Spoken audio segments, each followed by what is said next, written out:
Hey guys, tonight we begin with one of ancient Rome's more unusual professions, the orgy planner. Yes, someone had to schedule the wine, supervise the grapes, organize the entertainment, and make sure no one accidentally brought their mother-in-law.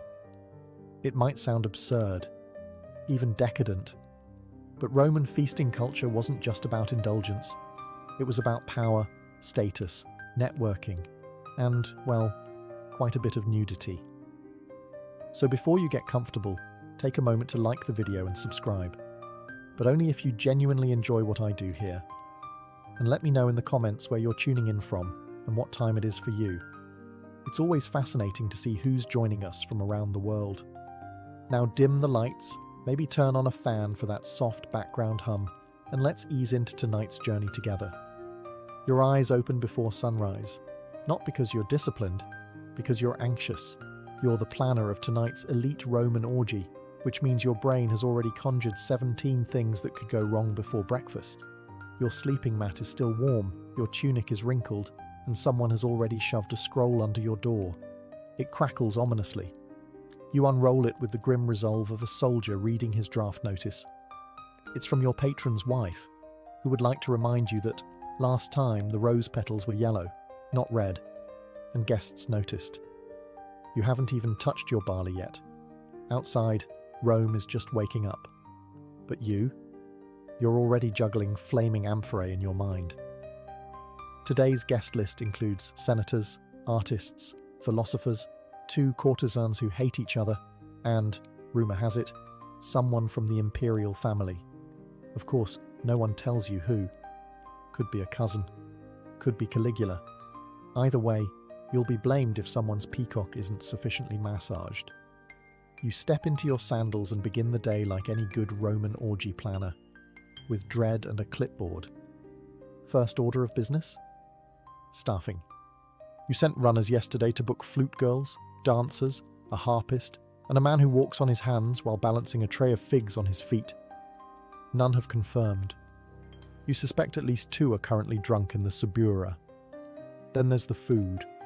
You've requested oysters, honey-roasted dormice, figs, dates, olives, and several questionable meats from the eastern provinces. Everything must arrive fresh, or at least freshish. One bad oyster, and half the forum will be whispering that you poisoned Senator Gaius. Oh, and don't forget the cushions.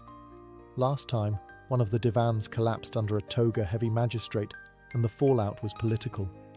This time, the couches must be sturdy enough to handle whatever happens on them. And you know exactly what happens on them. The sun is barely up, and you're already sweating into your linen. You take a breath. You remind yourself, you are a professional, a maestro of madness, a choreographer of chaos. It's going to be a long day, but the cushions will be fluffed, the wine will be poured, and the guests will never know how close you came to screaming. Not yet, anyway. It's still early, and already you're unrolling a fresh scroll, today's updated guest list. You read it slowly, bracing for disaster. It's not a seating chart. It's a delicately balanced social powder keg, with olives on top. Lucius Calpurnius Piso is attending, naturally. He comes to everything and always insists on reclining in the center couch, preferably next to someone else's wife. Problem is, his wife, Aurelia, is also coming. She wasn't invited, but that's never stopped her before. You make a note. Separate couches, separate wine sources, and definitely no harp solos while they're both in the room. Last time, she threw a garum jug. Next, Senator Petronius Arbiter has accepted. A witty man, a dangerous man, known for his tongue, and not always in a poetic sense. You'll need to seat him far from Junius Blasus, whose poetry Petronius once described as a slow death written in meter. Then you spot it. Domitianus and 2 guests, unnamed. The vagueness is offensive. Could be respected clients, could be gladiators, could be a giraffe in a toga. You write flexible seating, West End, and move on. Now for the entertainers, 4 flute girls, 3 dancers, and the mime twins. That's already one more performer than Lucullus approves of. He considers mimes barbaric, His mistress, however, finds them delightful, and he finds his mistress's approval critical to his reputation. The guest list isn't just a set of names, it's a living map of ancient Roman tension. Politics, power, lust, family feuds, and vendettas, all reclining together on silk-covered couches, drinking from the same communal bowl of wine. And of course the real terror, someone important who wasn't invited. You can already hear the whispered accusations. It was intentional, a public insult. I'll never lend him my bath slaves again. You roll up the scroll. You make a new one. You draw arrows, add warnings, circle names. You're not planning a party. You're managing a live diplomatic simulation with aphrodisiacs and roasted dormice. Still, you've done this before. You'll do it again. You just hope, this time, no one stabs anyone over couch placement. Not like last spring. With the guest list finalised, or at least stable enough not to implode, it's time for the next crisis. Provisioning. Planning a Roman orgy isn't about pouring wine and lighting torches. It's about curating a menu so decadent it makes the gods feel underdressed. Your list is already 3 tablets long. Let's start with the basics. Wine. Not just any wine, it must be Falernian, aged and expensive enough to make your sponsor wince. You write 3 amphorae Falernian, 2 of Cacuban for show, 1 of vinegar to serve to the guests who arrive late. Next, oysters, imported fresh from Baiae. Must be alive when they arrive, or at least convincingly moist. You send a note to the seafood vendor reminding him that last time, half the oysters were already dead, and one guest declared it an omen. He's still recovering. Then there's honey-roasted dormice, a staple of Roman decadence. Rolled in poppy seeds and dipped in honey, they must be plump, not stringy. You ask for 50. You'll receive 35. Half will still twitch. You add roasted peacock, stuffed sow's udder, dates from Judea, figs from Carthage, and cheese wrapped in vine leaves. You also scribble down a reminder, no garum accidents near the bread this time. The last event's anchovy-scented rolls nearly caused a riot. For dessert you'll need candied nuts, almond cakes, and some sort of visual spectacle, perhaps a cake shaped like the Colosseum, filled with live songbirds. You'll figure out the baking logistics later. Then comes the perfume budget: myrrh, rose oil, saffron water. Enough incense to make a Vestal Virgin dizzy. You make a note. Discreetly scent the latrines. You stare at the list. It looks more like a military requisition than a menu, and it costs more than a decent villa outside Ostia. But this is Rome. Opulence is expected. Gluttony is style. And your patron's reputation depends on guests being too stunned by luxury to notice that the music is out of tune and someone spilled wine on the marble lions. You hand the scroll to your fastest runner with strict instructions. No substitutions, no apologies. And if he forgets the sugared grapes again, I'm feeding him to the flamingos.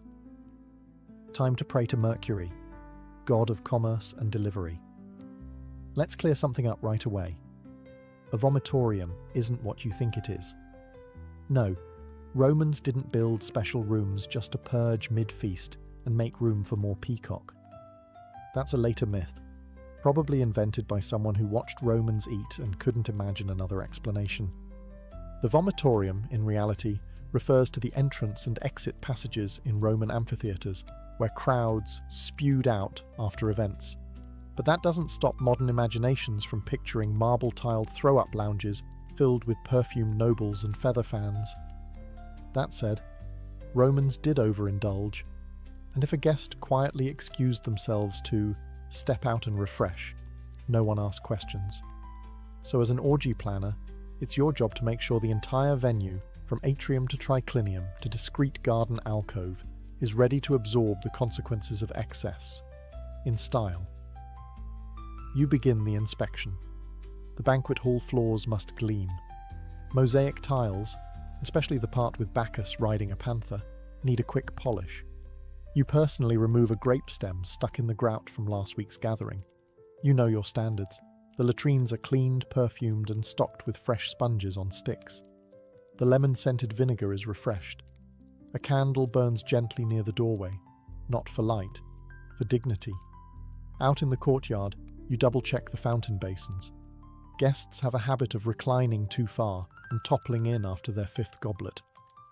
Last time, a general's wife nearly drowned in the koi pond. You've since removed the koi. You can't remove the wife. You pass through the perfume room, where oils and salves are arranged like an apothecary for indulgence. Rose, cinnamon, myrrh.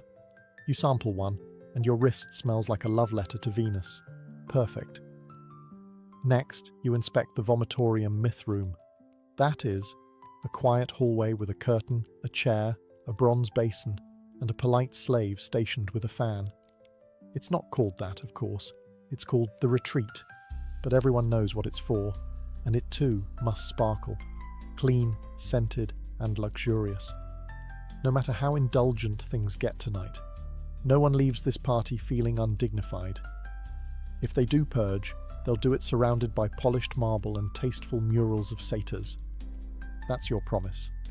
It's mid-morning, and it's time for the most delicate part of your job. Not selecting wines, not managing nobles, but addressing the staff. A Roman feast of this magnitude requires people. Lots of people. And none of them woke up today hoping to be part of another nobleman's indulgent fever dream. You gather the team in the atrium, 23 bodies, each with a role. Most are slaves, some born in the household, some bought for the specific purpose of carrying trays, pouring wine, or looking attractive while silent. A few are paid performers. All are stressed. First up, cupbearers. You assign them their zones: central triclinium, periphery lounge, west garden. Dilute the strong wine unless told otherwise, you remind them. Some guests think they can handle full Falernian. They cannot. Fan bearers are next, a crucial role. Their timing can make or break a guest's comfort. One gust too strong and you've blown out a candle or exposed someone's secrets. One too weak and someone sweats into a silk cushion. Neither is acceptable. Fruit attendants, yes, they're a thing, are instructed to refresh trays constantly, peel grapes only upon request, and discreetly remove any fruit that begins to resemble a raisin. Then there are the musicians, already bickering about tempo. You separate the flute girl from the lyre player. Last time, their disagreement turned into a duet so awkward the guests stopped mid-feast to offer them marriage counselling. The dancers, all oil and eyeliner, lean dramatically against a pillar, pretending not to listen. You run through their cues anyway. No improvisation, you say sharply. We are not reliving the Bacchic fire incident. You make eye contact with the youngest slave, a boy no older than 10, who's responsible for collecting discarded sandals. You nod once. He nods back. A silent pact is made. He will not fail you. Finally, you give your usual speech. Tonight, you are invisible unless summoned. You are silent unless spoken to. You are grace, rhythm, and elegance incarnate. Or I swear by Jupiter, I will assign you to sponge duty until Saturnalia. There's a pause. Then a collective nod. Briefings are complete. You take a breath. The human engine behind Roman debauchery is oiled, powdered, and aligned. For now. It happens every time. The invitations go out, the wine arrives, the silk cushions are plumped, and just when you begin to feel marginally in control, someone hurries into the atrium, out of breath, with that familiar look. The musicians haven't arrived. Of course they haven't. You grit your teeth. You specifically booked a flute girl, 2 cithara players, and 1 backup aulos duo in case of exactly this situation. And yet, here you are, staring down the barrel of silence at a party where silence is considered a civic offence. You send your most reliable runner to the Subura district, Rome's chaotic marketplace of noise, smells, and bad decisions. Find them, you instruct, alive, conscious, and dressed. You don't even ask why they're late. You already know. They're either still asleep, too drunk to walk, or tangled in a romantic entanglement that began at last night's Saturnalia rehearsal and never stopped. The dancers are now complaining that without musicians, they can't rehearse. The poets are delighted, assuming this means more stage time. You quickly squash that idea. No one wants Gaius's ode to his mother's third marriage recited at a party where people are eating sugared dormice. You consider contingency plans. The house cook knows 2 songs on a cracked reed pipe. A nearby slave has a decent singing voice if kept off the wine. Worst case? You hum in rhythm while someone shakes a jar of lentils. You pray it doesn't come to that. Then, like ghosts emerging from incense, the musicians appear, fashionably dishevelled, vaguely apologetic, and smelling faintly of spikenard and poor decisions.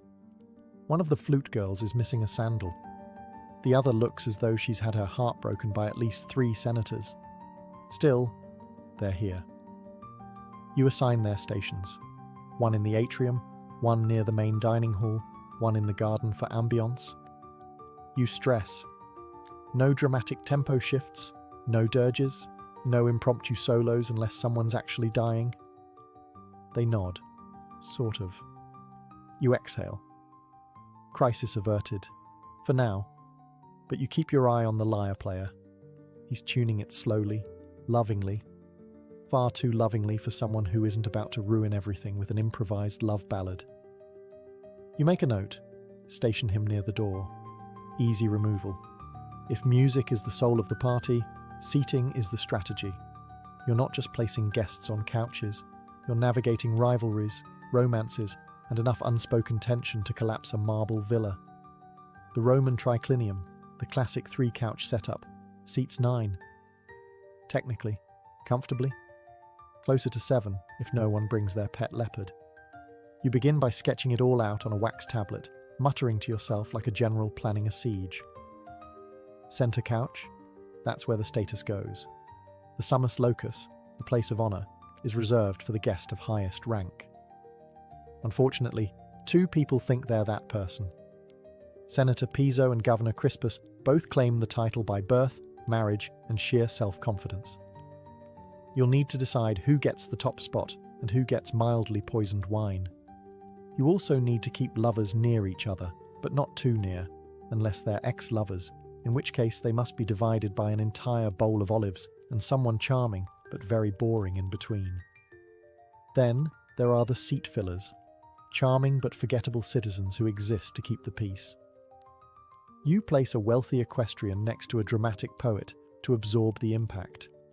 The equestrian won't understand the poem, and the poet will love the attention. It's a symbiotic arrangement. You assign courtesans to strategic locations, near the lonely, the rich, or the recently divorced. You also assign 2 of them to the west side, not because it matters, but because it will bother Aurelia, and she needs something to complain about other than the wine temperature. Of course, you leave room for unpredictability. Someone will arrive uninvited. Someone will switch seats to make a statement. Someone will spill wine and demand a full reshuffling. You leave a few empty cushions, plausible deniability, last-minute flexibility, and a place for the poet to sulk if needed. With the seating plan finished, you admire your work like a sculptor regarding his marble, knowing full well someone will hit it with a hammer before sunset. You roll up the scroll and hand it off with this instruction.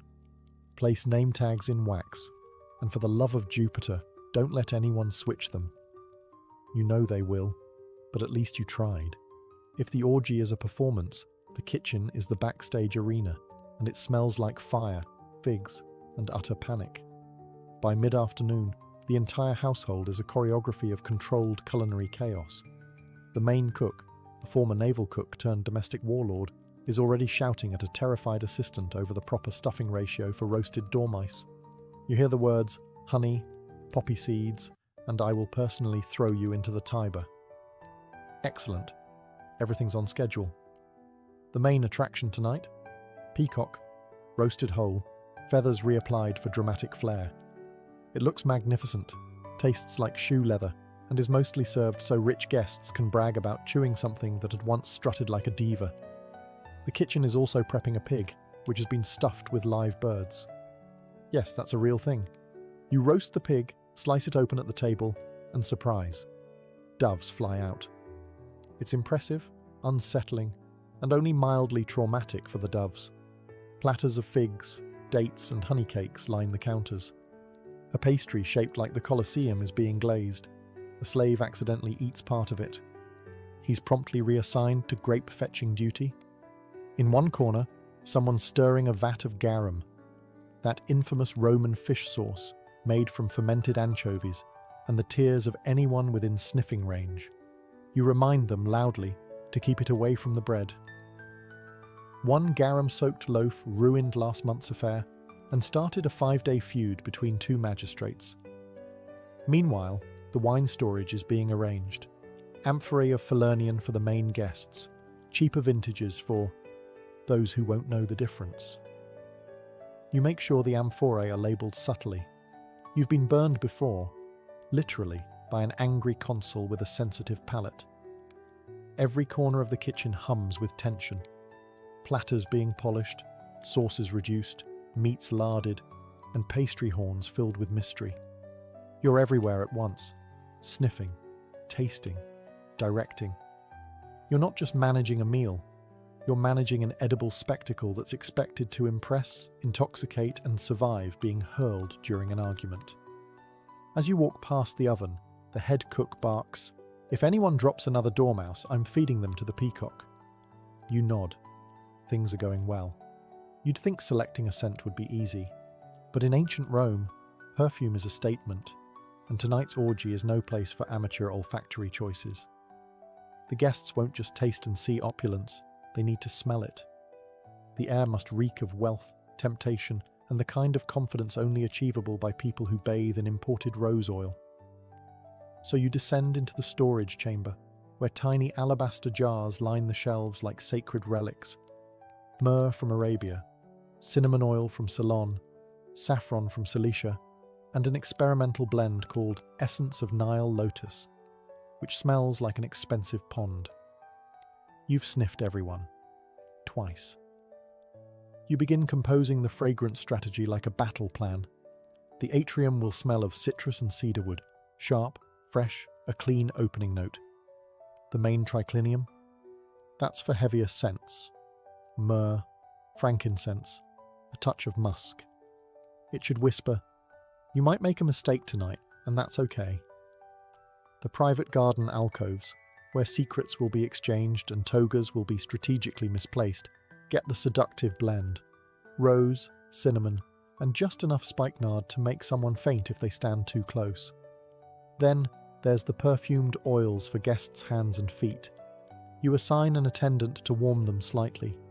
No one wants cold oil. Cold oil is for barbarians. Warm oil is for seduction and good lighting. And yes, you've scented the latrines too. You're not a barbarian either. You instruct your staff, "Don't overscent. We want luxury, not suffocation." If a senator walks in and blames the smell for his nosebleed, we've gone too far. One of the dancers requests a personal scent, something hypnotic. You give her a blend so potent it once caused a minor riot during a Saturnalia feast. You warn her. She smiles. She'll use it anyway. You walk through the halls, trailing your nose like a trained hound. The atmosphere is beginning to bloom, warm, spiced, opulent. A perfumed breeze wafts through the triclinium like a whispered secret. You nod. This is what indulgence smells like. Scented, lit, and fully armed with aroma, the house is nearly ready to receive its guests. All it needs now is chaos. It's late afternoon. The air smells of warm citrus, roasted meat, and very expensive decisions. You've assigned every task, threatened everyone necessary, and bribed the harpist to stay sober until at least dessert. Now comes the moment of truth, the final walkthrough. You start at the entrance, where oil lamps are being lit one by one. They flicker gently across polished marble, casting a golden glow that says, "You're not poor. Not tonight."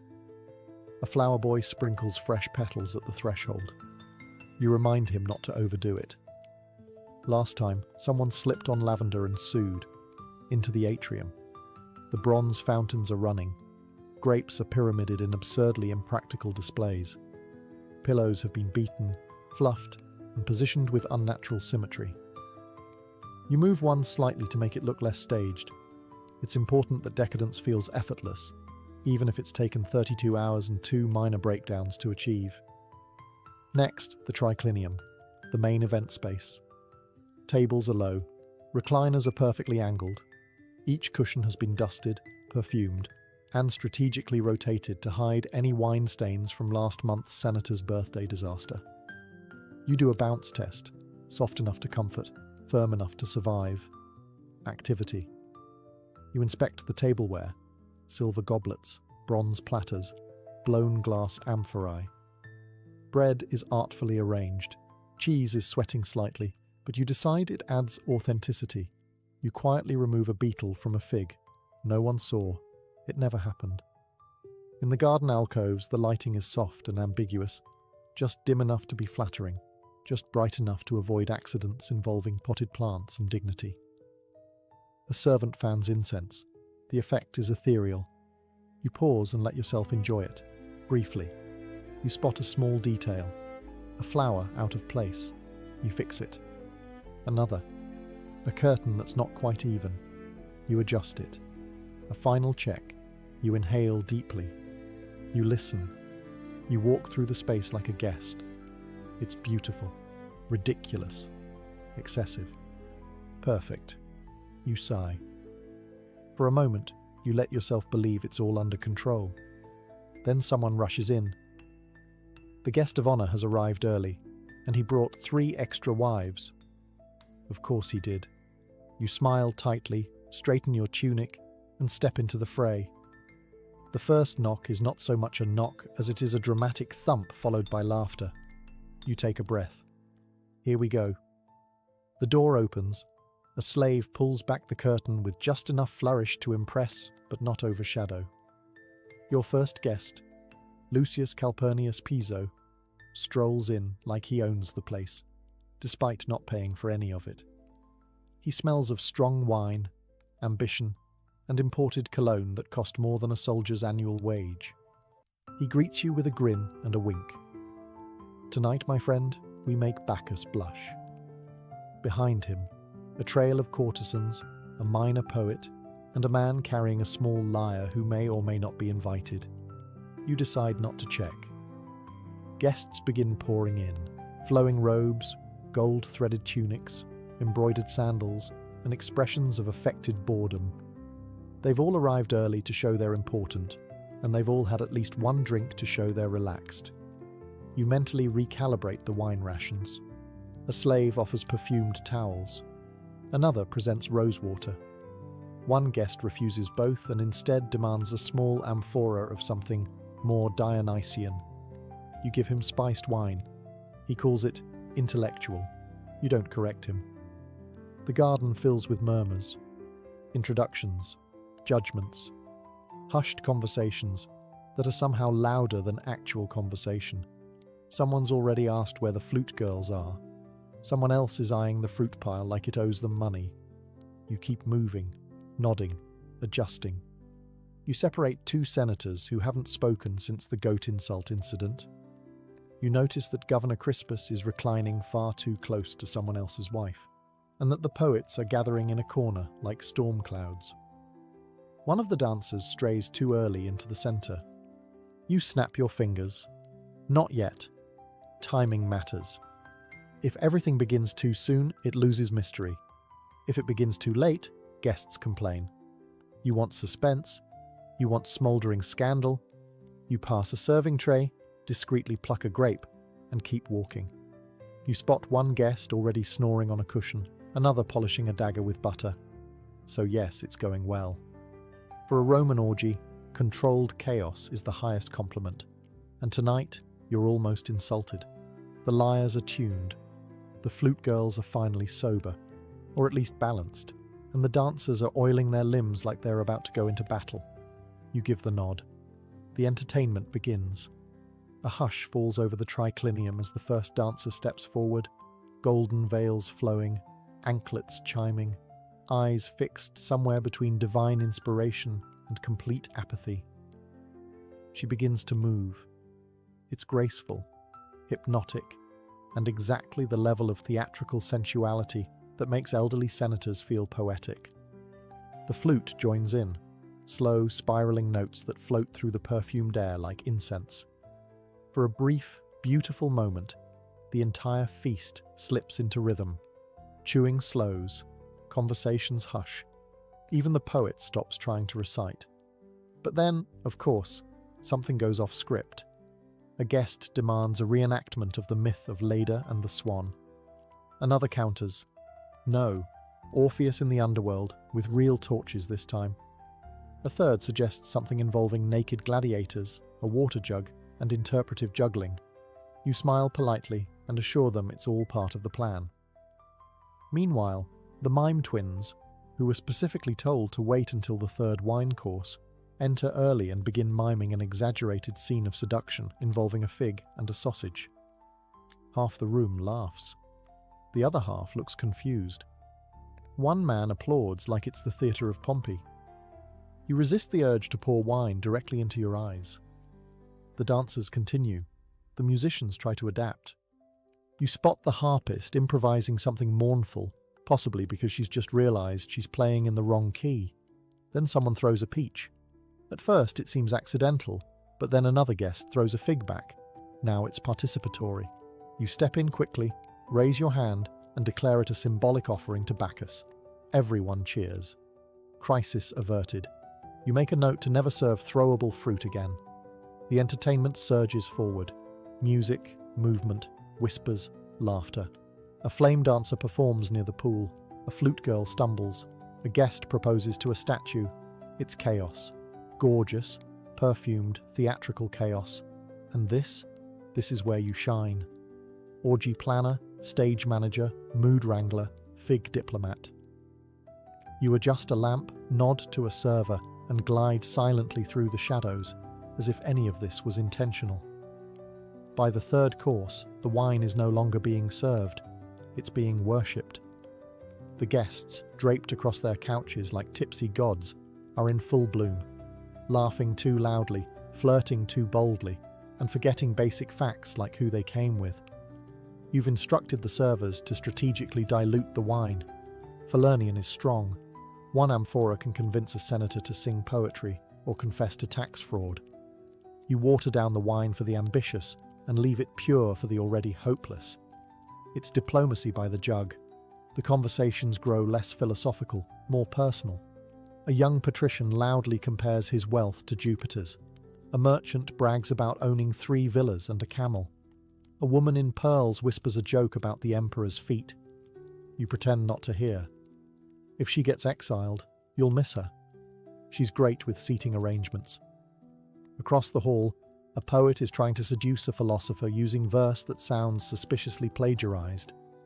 You walk past just in time to hear, "Your eyes are like olives, dark and briny." You do not intervene. Meanwhile, 2 courtesans are locked in a passive-aggressive compliment battle. Each smile is a dagger. Each laugh carries the scent of strategic murder. One gifts the other a fig.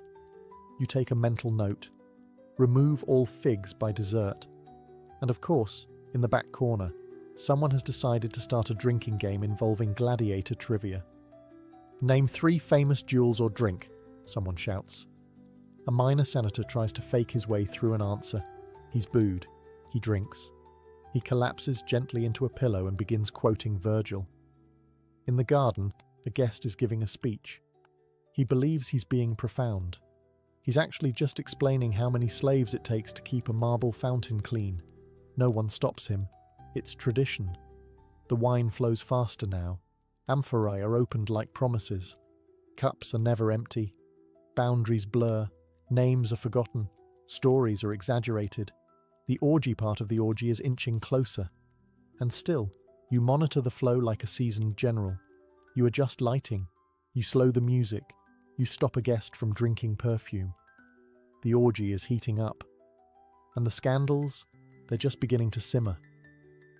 By this point in the evening, the party has transitioned from structured decadence to unstructured mythological nonsense. Guests have stopped using names. Titled senators are referring to each other as Apollo, Venus, or that guy with the peacocks. Someone has fashioned a laurel wreath out of table herbs. You spot 3 people in the fountain. One appears to be trying to baptize the others. You decide not to ask. This is the moment where most hosts would panic. But you? You sip watered wine calmly and begin quiet damage control. The gladiator wrestling reenactment has moved dangerously close to the mosaic of Neptune. You reroute them gently, offering a tray of dates as distraction. It works. They fall for it like toddlers with tattoos. You notice 2 guests missing. You find them under the table, arguing about stoicism while rubbing each other's feet. You cough discreetly. They nod and pretend to be looking for a lost bracelet. In the west alcove, the flute girl has burst into tears. A guest asked if her instrument was tuned, which she interpreted as a metaphor for something else entirely. You send over the backup lyre player and a complimentary handful of pomegranate seeds. She recovers. In the atrium, a very large man is attempting to seduce a marble bust of Venus. He's whispering sweet nothings and slowly feeding it olives. You send a servant to gently turn the bust away to avoid scandal. The man takes it as a challenge and begins reciting love poetry. You allow it. Frankly, it's better than his earlier conversation about grain tariffs. Someone knocks over a torch. You catch it before it hits the tapestry. You do not flinch, you do not sweat. You are the still center in a storm of satin, grapes, and moral compromise. You walk the room like a high priest of excess, adjusting, smoothing, redirecting, a hand on a shoulder, a look across the room, a raised brow that says, "Don't throw that goblet, Cassius." He puts it down. He knows better. This is your art, your chaos, and you've tamed it, just enough. But it's not over yet. You hear the distinct sound of someone riding a wine cart down the hallway. You take another sip. It's almost dawn. Dawn breaks with all the subtlety of a dropped amphora. Sunlight creeps across the marble floors, illuminating the carnage. Overturned goblets, a sandal stuck in a fruit bowl, and a nobleman sleeping face down in a decorative urn. The oil lamps are sputtering out. The perfume has faded into something resembling regret. You step carefully over a passed-out flute player and begin your final round of damage assessment. The cushions are askew. Several togas are draped across statues in ways that could qualify as art or evidence. Someone wrote a philosophical limerick on the wall in wine. It doesn't rhyme, but it is surprisingly insightful. You find your way to the triclinium. A pile of olives has been arranged into a crude likeness of the emperor. You consider preserving it, then quietly kick it under the table. The slaves begin the silent ritual of post-orgy cleanup. Wine-stained linens are bundled up. Half-eaten peacocks are carted off. Incense ashes swept into neat, dignified piles. You give instructions in a hushed voice, as though speaking too loudly might awaken the deeper chaos. You check on the guest list. Everyone accounted for. No deaths. 1 sprained ankle. 2 spontaneous marriages. 1 very polite note left by a departing philosopher that simply reads, "Thank you. I've learned things I must never speak of." You make a list titled Debrief. It includes, never serve throwable fruit. Do not allow live poetry battles near open flames. Keep Venus statue in storage during future events. Seat Crispus far from anyone with legal representation. Someone groans loudly from under a table. You nod in acknowledgement but offer no help. The party is over. Everyone must face their own consequences. In the garden, doves are still wandering from the pig-burst performance. You gently herd them into a corner and throw them some leftover candied almonds. They deserve something sweet after the evening they've endured. You take one last look around. It was a mess, a triumph, a diplomatic nightmare with grapes. And you survived it. You retire to your room, kick off your sandals, and collapse onto your mat. No applause, no awards. Just the knowledge that no one saw the chaos, because you absorbed it. Tomorrow, They'll tell stories about how perfect it was. You'll just sleep. Started with a whisper of wind, dry, crackling, bitter. The soil of the Great Plains, once black and rich, had turned to powder, and now that powder took flight. Farmers who once danced in golden wheat fields stood helpless as their land, their future, quite literally blew away. The 1930s weren't kind to anyone, but for families from Oklahoma, Texas, Kansas, and eastern Colorado, the land itself became the enemy. They had trusted the soil. That was the tragedy. Encouraged by government incentives and promises of prosperity, thousands of families had ploughed up native grasses to make way for row after row of wheat. But they weren't told that those native grasses were the only thing holding the land in place. And when the rains stopped in 1931, they didn't return. Year after year, the drought deepened. Without roots, the topsoil had nothing to hold it down. It began to lift, carried away by the wind in ever-thickening clouds. The storms came suddenly. One moment, the sky was blue. The next, it was black, as if night had fallen in the middle of the day. Walls of dust hundreds of feet high swallowed entire towns. Livestock suffocated. Cars stalled. Children developed dust pneumonia. Mothers sealed windows with wet towels and stuffed newspaper into the cracks of doors, but the dust still crept in, coating dishes, furniture, lungs. People started calling it the Dust Bowl. On April 14, 1935, forever known as Black Sunday, a storm so massive swept across the plains that some believed the world was ending. A preacher in Oklahoma reportedly told his congregation to go home and prepare for judgment. That storm stretched for over 200 miles, blotted out the sun, and turned day to darkness for thousands. And with it came a realization. They couldn't stay. The soil was gone. The crops were gone. The livestock were dying. Children were coughing up dirt.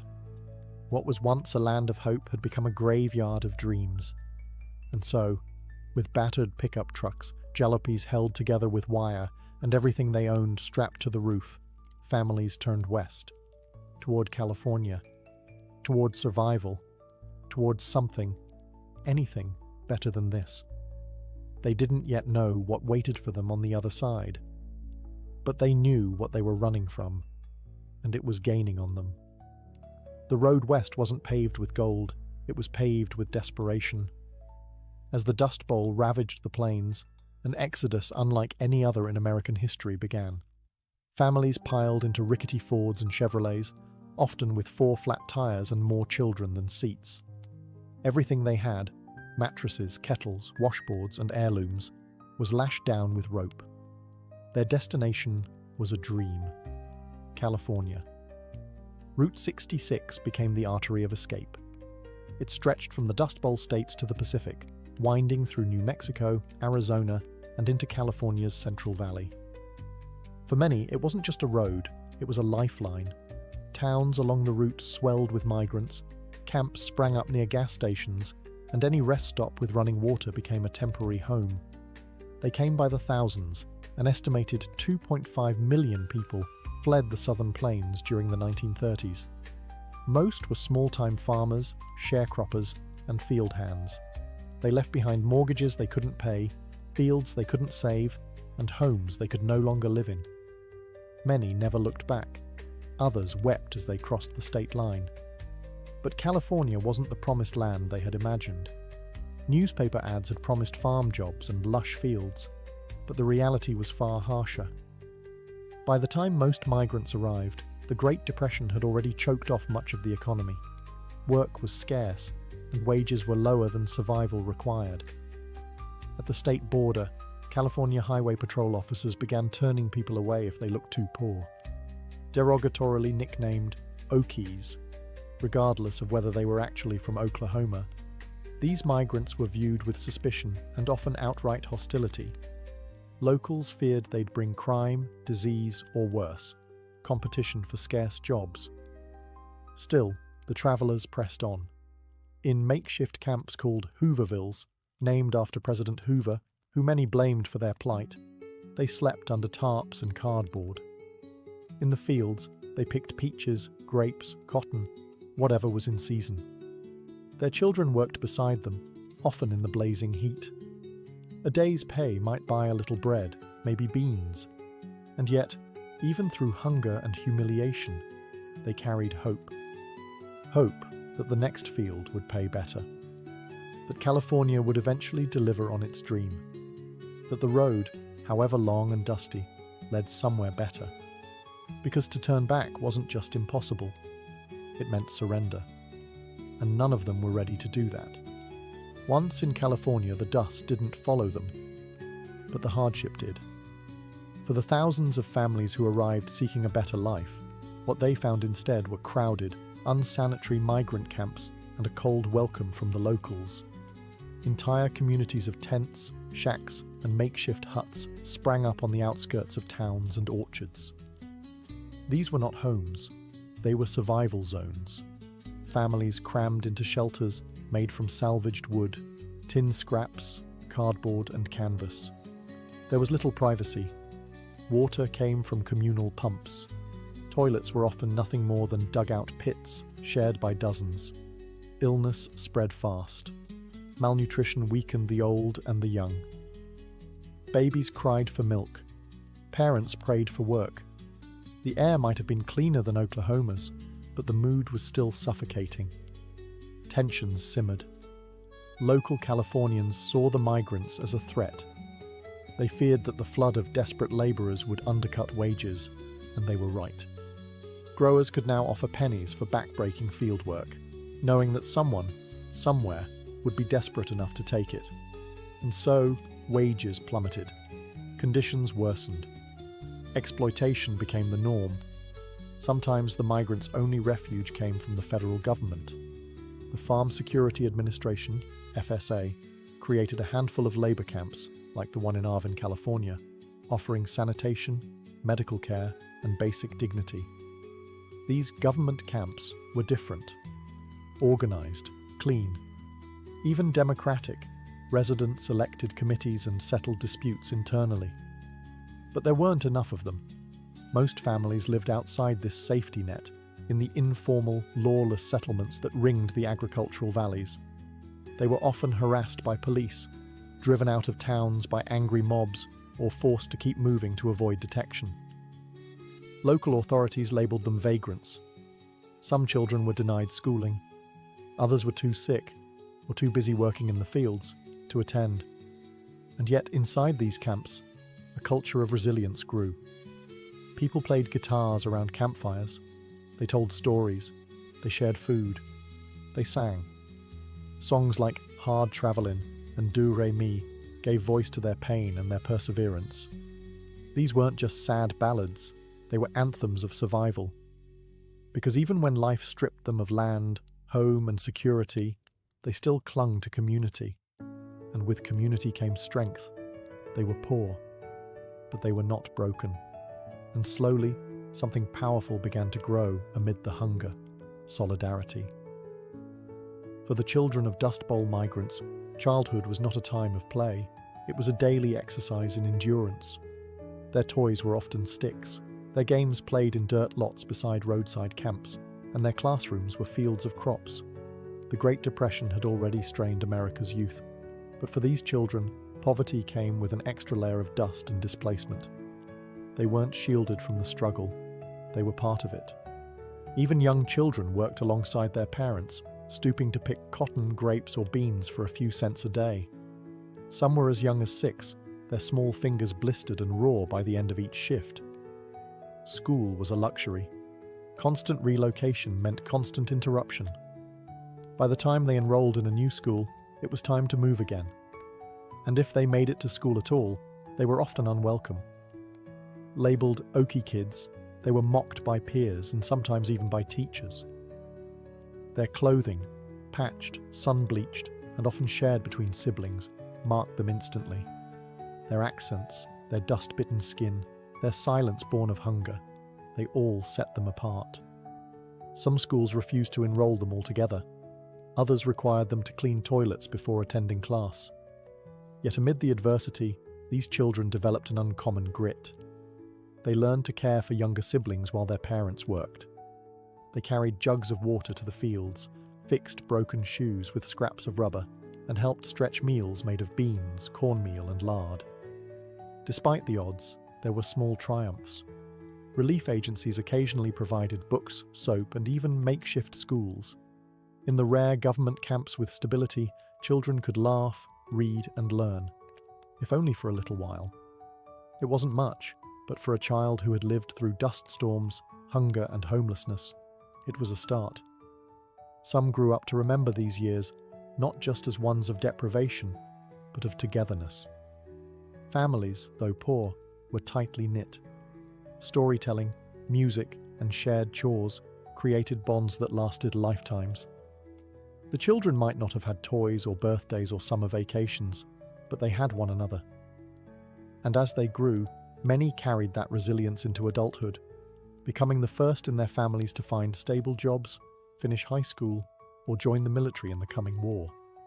They were children of dust, yes, but also children of determination. As the Dust Bowl migrants toiled in California's fields and camps, their stories didn't vanish. They transformed into song. Music became both a comfort and a weapon, a way to preserve dignity and protest injustice when words alone weren't enough. In the rhythm of guitar strings and the verses of folk ballads, the pain, pride, and perseverance of the migrants came alive. Nowhere was this more visible than in the music of Woody Guthrie. A native Oklahoman himself, Guthrie became the voice of the displaced. He traveled alongside migrants, slept in the same camps, and picked in the same fields. What he saw, he sang. His songs weren't abstract. They named real places, real struggles, real heartbreak. Do Re Mi, for example, warned hopeful migrants that California wasn't the paradise they had imagined. California is a Garden of Eden, a paradise to live in or see, but believe it or not, you won't find it so hot if you ain't got the Do Re Mi. Guthrie's songs echoed through dusty camps, played on battered guitars, harmonicas, or simply sung aloud. They were passed from tent to tent, worker to worker. These weren't just melodies, they were oral history. They reminded listeners they weren't alone. They turned shared pain into collective strength. But Guthrie wasn't the only one. Across the camps, migrants created their own songs about lost farms, cruel foremen, the long road west, or hopes for a better tomorrow. These songs told the truth when newspapers didn't, when politicians wouldn't. They spoke of exploitation, hunger, police harassment, and broken dreams, but also of love, faith, and resistance. This music influenced the rising American folk scene and became part of a larger cultural shift. It exposed listeners beyond California to the harsh reality of life for Dust Bowl refugees. It built empathy. It planted seeds of activism. Over time, these songs helped fuel support for reform. They humanized statistics. They pierced through indifference. They challenged the narrative that the migrants were lazy or unwanted. In melody, they proved otherwise. Because when the land failed, and the work was cruel, and the people were hostile, there was still the music. It fed souls when bodies starved. It gave voice to the voiceless. And it reminded every man, woman, and child beneath a canvas roof, you matter, you belong, you endure.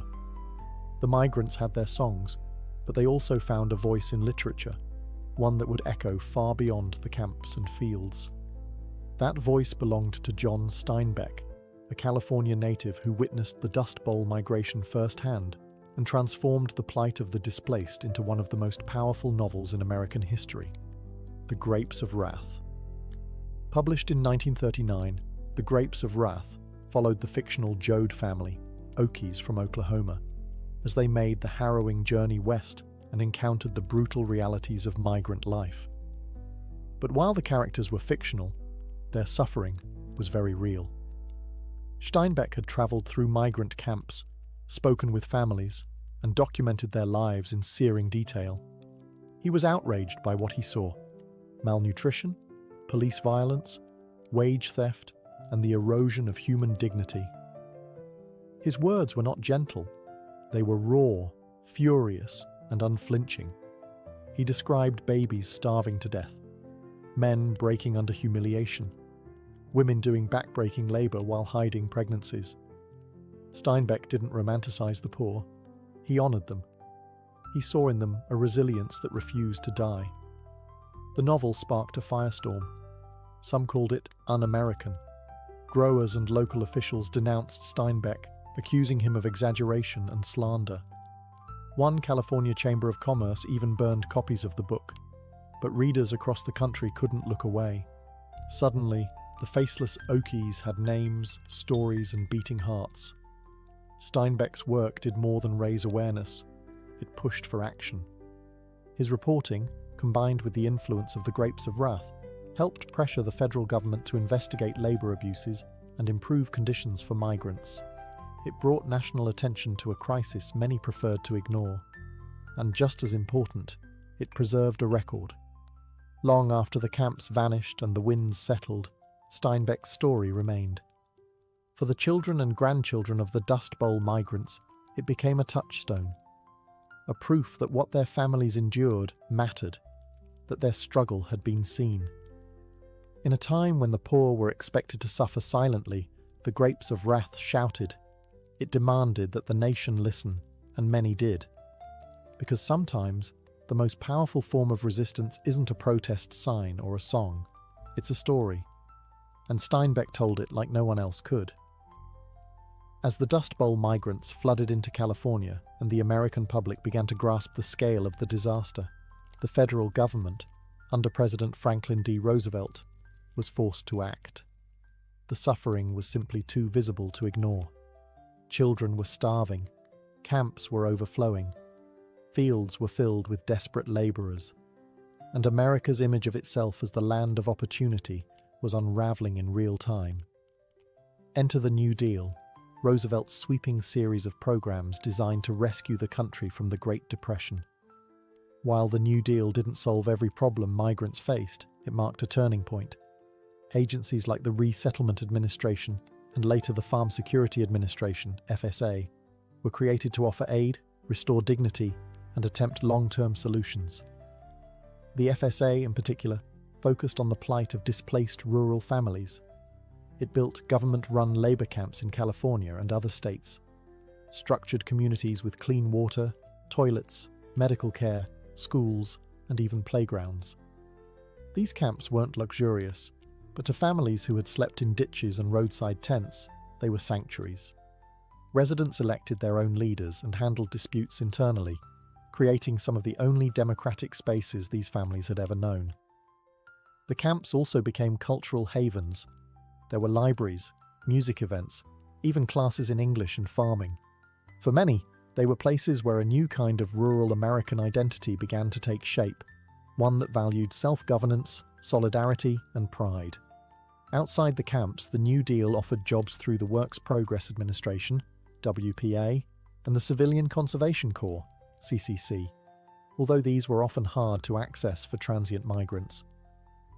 But one of the most lasting contributions came not in dollars, but in documentation. Under the FSA's direction, a team of photographers, including Dorothea Lange, was sent to capture the human cost of the crisis.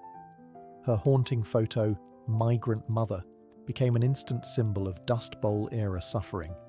It gave the faceless a face. It gave the ignored a voice. Still, not all relief efforts reached everyone. Racism, red tape, and local resistance often excluded the very people who needed help the most. Yet for many families, the New Deal wasn't just a policy. It was a lifeline. It was proof that the government, at last, was trying to listen. And for once, help came before it was too late. By the late 1930s, many Dust Bowl migrants were no longer just surviving. They were organizing. Years of exploitation, broken promises, and dehumanizing labor conditions had pushed them to a tipping point. What began as quiet grumbling in the fields grew into a movement.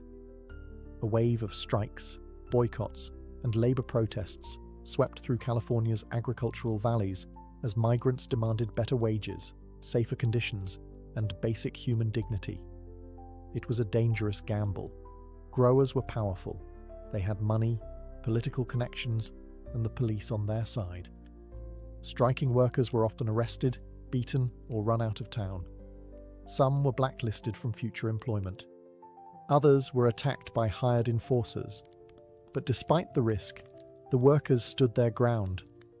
Organizations like the Cannery and Agricultural Workers' Industrial Union and the United Cannery, Agricultural, Packing, and Allied Workers of America, UCAPAWA, began to emerge, offering a rare but essential support system. Though often underfunded and fragmented, these unions helped teach workers how to negotiate, how to protest peacefully, and how to document abuses. For many migrants, especially women, joining a strike wasn't just about money. It was about voice. Mothers marched with children in their arms. Teenage daughters stood beside fathers in picket lines. In some camps, entire families were evicted for trying to unionize. Yet the courage remained.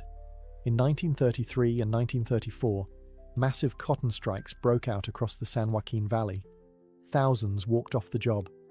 While growers tried to break the momentum with intimidation and violence, the strike gained national attention. And after long weeks of protest, workers won a modest pay increase, proof that resistance could work. Journalists and writers documented these uprisings. Photographers captured images of tired but defiant picketers. Labor organizers like Luisa Moreno and Dolores Huerta, though their most famous work would come later, stood on the shoulders of these early migrant movements. The Dust Bowl refugees weren't just poor, desperate people. They were political actors, survivors, fighters. Even as their accents marked them as outsiders and their clothes betrayed their poverty, they refused to be silenced. They were no longer just victims of weather and economics. They were now shaping the narrative. In standing up for themselves, they began to change not just their own lives, but the future of labor in America. And their fight was just beginning. By the early 1940s, the worst of the Dust Bowl had passed. Rain finally returned to the plains. The economy, bolstered by the demands of World War II, began to recover. Many migrant families who had once wandered from field to field found permanent homes, steady work, and a fragile sense of normalcy. But the migration had already left a deep, irreversible mark on American society, culturally, politically, and emotionally. The children who once picked fruit under a blazing sun grew up to serve in the military, attend college through the GI Bill, and raise families of their own. Some became farmers again, this time with greater respect for conservation and the land. Others moved to cities like Los Angeles and Bakersfield, laying the foundation for working-class neighborhoods that still exist today. Culturally, the Dust Bowl migration reshaped California. Once seen as outsiders, Okies gradually became part of the fabric of the state. Their music, language, and values blended with local traditions, giving rise to new genres, like the Bakersfield sound in country music, made famous by artists like Merle Haggard, himself the son of migrants. The pain and pride of those years never vanished. They just found new ways to speak. In literature, The Grapes of Wrath became a permanent fixture on American bookshelves, a reminder of both the nation's cruelty and its capacity for compassion. In politics, the Dust Bowl era helped fuel the labor rights movement, land conservation efforts, and broader awareness of the need for a social safety net. The lessons weren't just historical, they were environmental. The Dust Bowl taught America the danger of abusing the land. Soil conservation districts were established, farming techniques were reformed, and ecological stewardship became a national conversation. The wounds left by reckless agriculture were deep, but not forgotten. And perhaps the most enduring legacy was that of resilience. These migrants had faced nature's wrath, economic collapse, hunger, and hate. They had been spat on, shut out, and shoved aside. But they endured, they adapted, and they helped build the modern West. Today, descendants of Dust Bowl migrants still carry the stories of hardship and grit. In dusty family albums, in old camp photos, in the chords of a Guthrie song, they remember. Because the Dust Bowl wasn't just a disaster, it was a defining chapter of American identity. One written in dust, yes, but also in determination.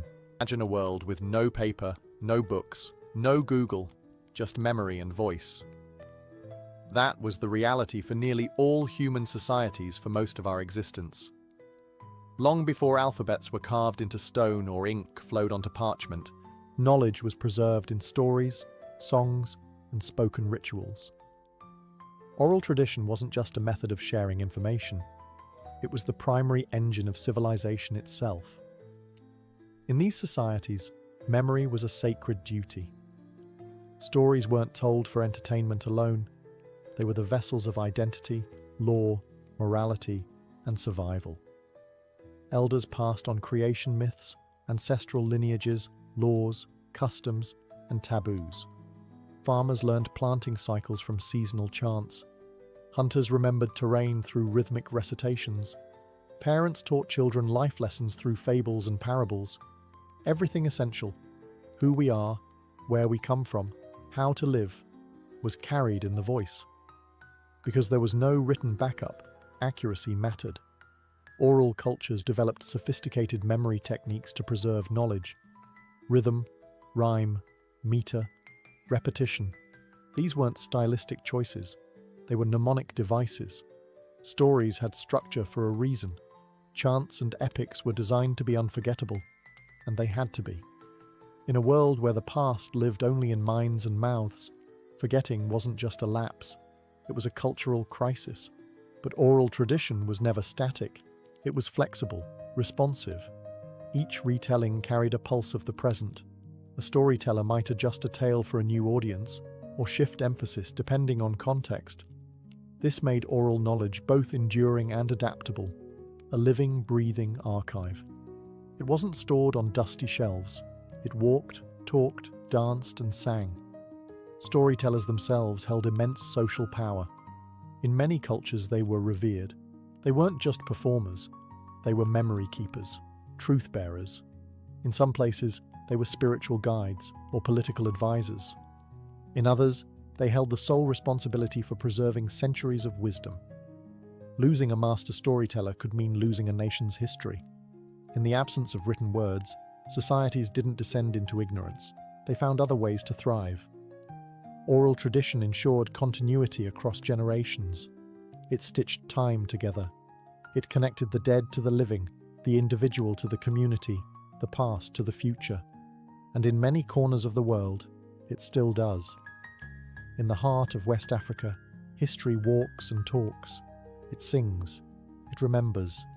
It lives in the voice of the griot, a figure who is at once historian, storyteller, musician, genealogist, diplomat, and spiritual guide.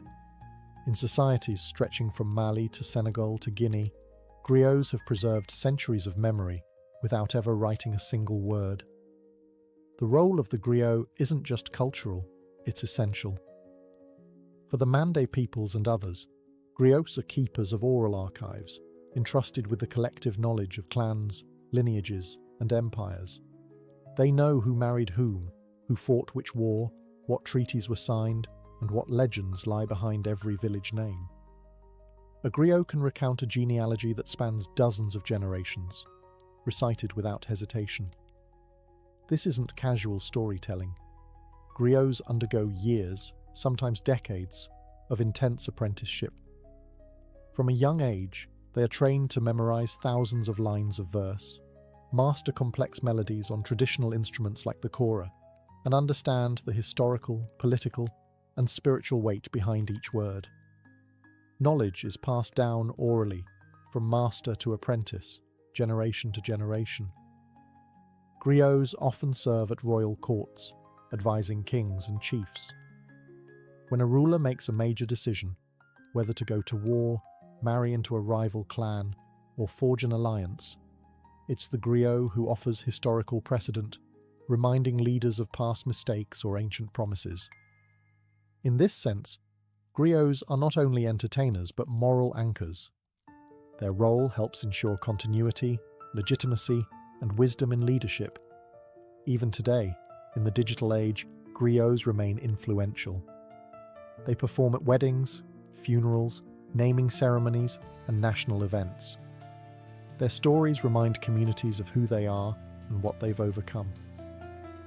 Griots hold power through voice, an ability to preserve unity and identity across centuries of change. When colonialism threatened to erase African history by disregarding oral sources, griots stood as a living rebuke. They proved that memory could endure outside of paper, and that oral tradition was not primitive, but profound. In fact, much of what we know today about empires like Mali or Songhai comes not from colonial records, but from griots who never stopped singing. They are walking libraries, living time machines, and without them, vast stretches of African history would have vanished. Thousands of years before compasses or GPS, the peoples of the Pacific Ocean were already master navigators.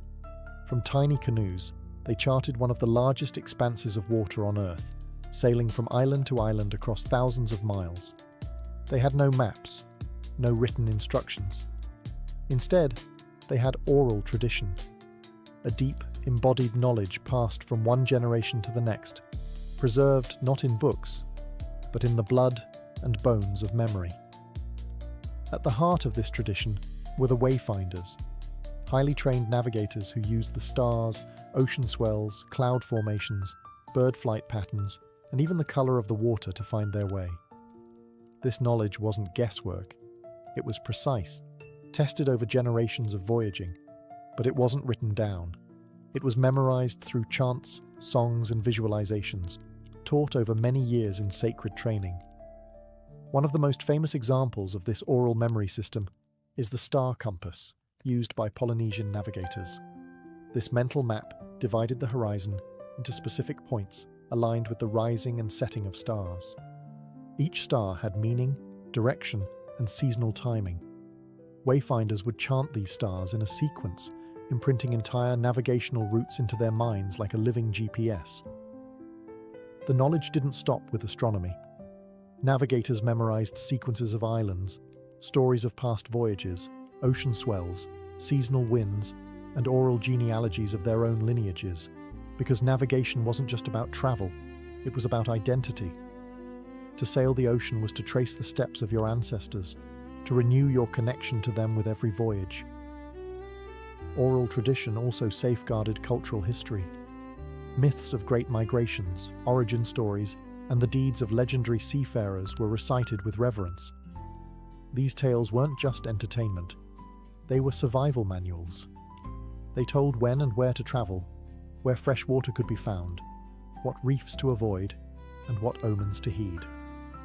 When European explorers arrived in the Pacific, they marveled at the accuracy of these navigators. Some dismissed their knowledge as luck or instinct, but centuries later, modern researchers began to rediscover the immense cognitive sophistication behind it.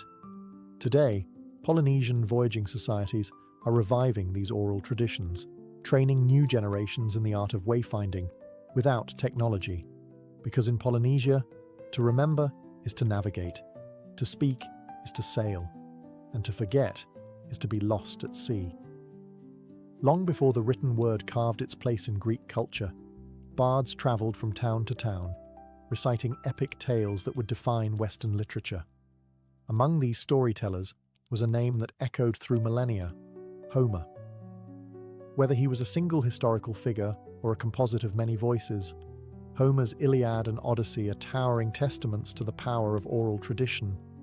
These weren't simply stories, they were living performances. Recited aloud, often accompanied by the lyre, Homeric epics were transmitted from bard to bard, memorized in their entirety. The Iliad alone contains over 15,000 lines of verse. How could one possibly remember it all? The answer lies in the architecture of oral composition, formulaic language, repetition, epithets like rosy-fingered dawn or swift-footed Achilles. These repeated phrases weren't just poetic flourishes, they were memory aids, cues embedded in the narrative to help the performer stay on track. This method of oral composition allowed for flexibility. No two recitations were ever exactly the same. A bard could expand or shorten the story depending on the audience, weaving in local heroes or emphasizing different emotional beats. In this way, oral tradition allowed the epics to remain relevant, reshaped by each generation, even as their core remained intact. Homeric epics were more than entertainment. They were moral instruction, historical memory, and collective identity. Through the stories of Troy and Odysseus, Greek audiences absorbed lessons on honor, loyalty, cunning, fate, and the will of the gods. The performances bound communities together, reinforcing shared values and reminding listeners of their place in the tapestry of myth and memory. Even after the invention of writing, Homer's works continued to be performed aloud for centuries. The Greeks eventually committed the epics to text, but by then they had already left their imprint on Greek thought, education, and religion. They became cornerstones of classical learning, recited in schools and echoed in the works of philosophers and playwrights. The survival of Homer's tales is a triumph of the oral world. They weren't etched in stone, yet they endured longer than many civilizations. They remind us that human memory, when nurtured and structured, can rival the permanence of books. Because in ancient Greece, to recite Homer wasn't just to tell a story, it was to hold history in your breath. Long before European contact, the indigenous peoples of North America had built rich, complex civilizations without the use of written language. Their histories, laws, cosmologies, and scientific knowledge were preserved entirely through oral tradition. For these communities, spoken word was not merely a method of communication, it was a sacred force. Stories were not just told, they were shared, passed like ceremonial objects, with reverence and responsibility. Each nation, whether the Haudenosaunee, Lakota, Navajo, or Hopi, had its own oral systems, suited to its landscape, cosmology, and social structure. Creation stories explained not just how the world began, but how humans were meant to live within it. Animal fables taught values like respect, courage, and humility. Historical narratives preserved records of migration, warfare, treaties, and contact with outsiders. These stories were often told during winter, when families gathered in longhouses or around fire circles, reinforcing identity and kinship. The storytellers, often elders or spiritual leaders, were chosen not just for their memory, but for their integrity. They had to be exact. Embellishment wasn't encouraged unless it served a ritual purpose. Many stories had strict patterns, sacred sequences, and proper openings. A story mistold wasn't just inaccurate, it was disrespectful. Beyond history and myth, oral tradition also preserved practical knowledge. Indigenous fire ecology, agricultural systems, astronomical tracking, and herbal medicine were passed orally across centuries. The knowledge of when to plant, where to hunt, how to interpret the stars, or what plants healed wounds. This wasn't written in manuals. It was spoken from elder to youth, often in the form of story, song, or ceremony. Even diplomacy was rooted in oral memory. The Haudenosaunee Confederacy, one of the world's oldest participatory democracies, relied on oral recitation of its great law of peace, an epic constitution preserved through wampum belts and ceremonial speech, not parchment. When European colonists arrived, they often dismissed oral culture as inferior, not realizing they were speaking to societies with deep intellectual and legal traditions. In many communities today, that spoken world survives. Despite centuries of forced assimilation and cultural erasure, Indigenous elders still pass on songs, names, and wisdom. Some tribes are revitalizing endangered languages by reviving storytelling ceremonies, knowing that when language dies, stories die too. But as long as a voice remains, memory survives. And through it, nations endure. Long before holy books were bound in leather and placed on altars, the sacred moved through speech. In nearly every major religious tradition, the earliest teachings were carried not on scrolls but in the human voice, recited, memorized, and preserved by devoted followers. Oral tradition wasn't just a method of communication in these faiths, it was the very vehicle of revelation. Take Hinduism, one of the oldest continuous religions on earth. The Vedas, Hinduism's foundational texts, were transmitted orally for centuries before being written down. Sanskrit priests known as Pandits or Brahmins were trained from childhood to memorize vast volumes of text, down to every syllable and intonation. The Vedas weren't just words, they were sounds believed to hold cosmic power. Accuracy was essential. Mispronunciation could distort the spiritual effect.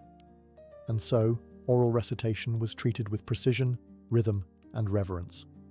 In Islam, the Quran is considered by believers to be the literal word of God as revealed to the Prophet Muhammad, not written, but recited.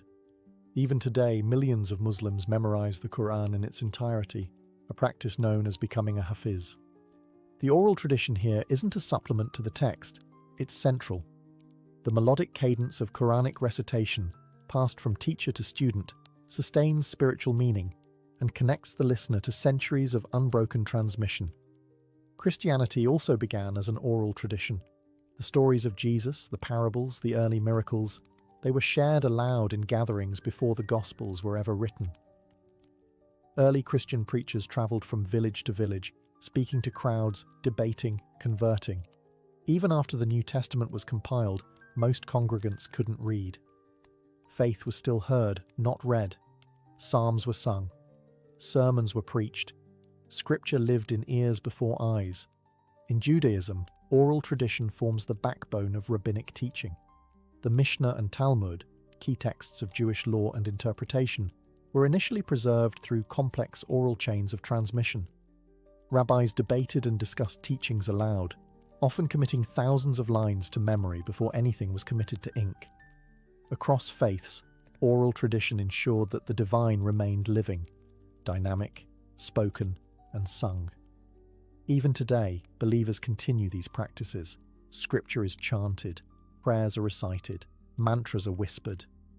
Because for the faithful, the sacred isn't just what's written, it's what's heard, it's what's remembered, and it lives in the human breath. Long before modern courtrooms and printed legal codes, communities across the world upheld complex systems of law through oral tradition.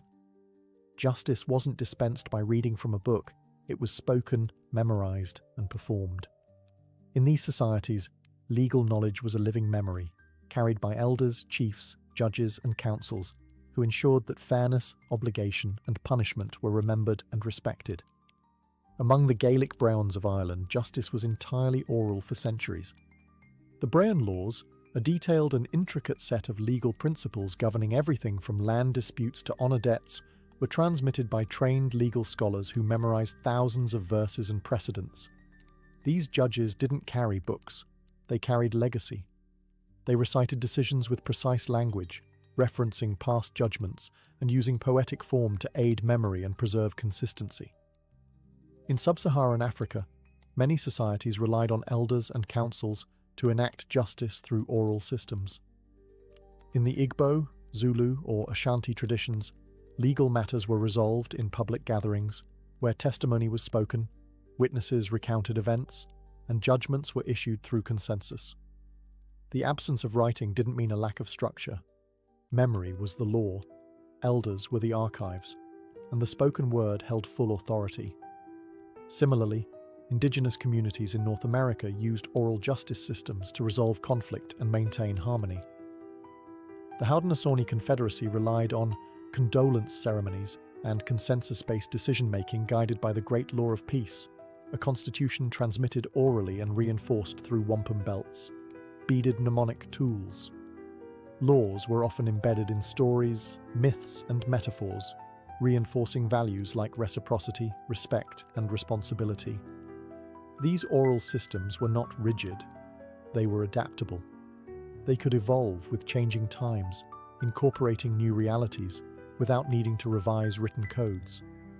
This flexibility made oral law dynamic, deeply embedded in community life, and often more restorative than punitive. When colonial powers imposed written legal systems, many oral law traditions were dismissed as primitive or inferior, but they were anything but. They were community-centered, historically informed, and designed to maintain social balance, not merely enforce state power. Today, some of these oral legal systems are being revived and honoured. In places like New Zealand and Canada, traditional justice models are being integrated into formal systems, not because they're quaint, but because they work. Because in oral law, justice isn't something you read.